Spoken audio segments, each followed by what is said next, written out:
Today I'm going to read some of the really short and very funny stories from a book called The Book of Heroic Failures by an author called Stephen Pyle. These are really short ones, as I said, and won't take much of your time. So let's start. The first one is called The Least Successful Explorer.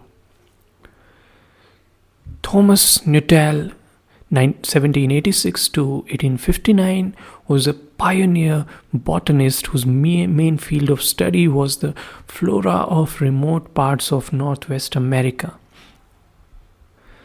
As an explorer, however, his work was characterized by the fact that he was almost permanently lost. During his expedition of 1812, his colleagues frequently had to light beacons in the evening to help him find his way back to camp.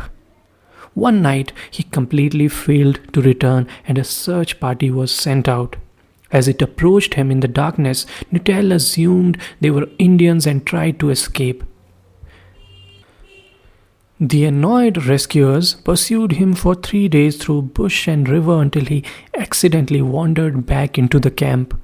On another occasion, Nuttall was lost again and lay down exhausted. He looked so pathetic that a passing Indian, instead of scalping him, picked him up, carried him 3 miles to the river, and paddled him home in a canoe. And the second story, it's called The Worst Magician. It is quite possible that if Tommy Cooper's tricks had worked, no one would have heard of him. Happily, however, his magic was, from the start, blessed with an almost operatic badness. He has become a much-loved household name. It may be interesting to hear how the great man discovered his unique gifts. At the age of 17, while an apprentice shipwright, he appeared in a public concert held in the firm's canteen at Hyde in Essex. Intending to give a serious display of magic, he walked onto the stage. As soon as the curtains parted, he forgot all his lines. For a while, he just stood there, opening his mouth only to close it again. The audience was spellbound. All right, he thought, get on with it. And he got on with it, and everything went wrong. His grand finale was the milk bottle trick. You have a bottle full of milk, he told the entranced audience, and you put paper over the top. You turn the bottle upside down and take the paper away, and the milk stays in. With bated breath, the audience watched. He turned the bottle. He paused for effect. He took paper away, and the milk drenched all over him. As if he had not done enough already, Mr. Cooper got stage fright and began working his mouth furiously without any sound coming out.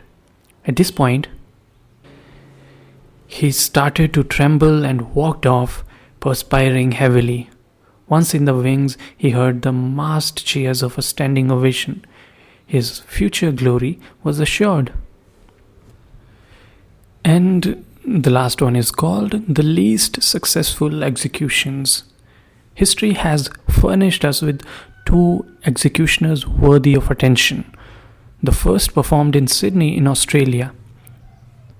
In 1803, 3 attempts were made to hang a Mr. Joseph Samuels. On the first 2 of these, the rope snapped, while on the third, Mr. Samuels just hung there peacefully until he and everyone else got bored. Since he had proved unsusceptible to capital punishment, he was reprieved. The most important British executioner was Mr. James Berry, who tried 3 times in 1885 to hang Mr. John Lee, but on each occasion failed to get the trapdoor open.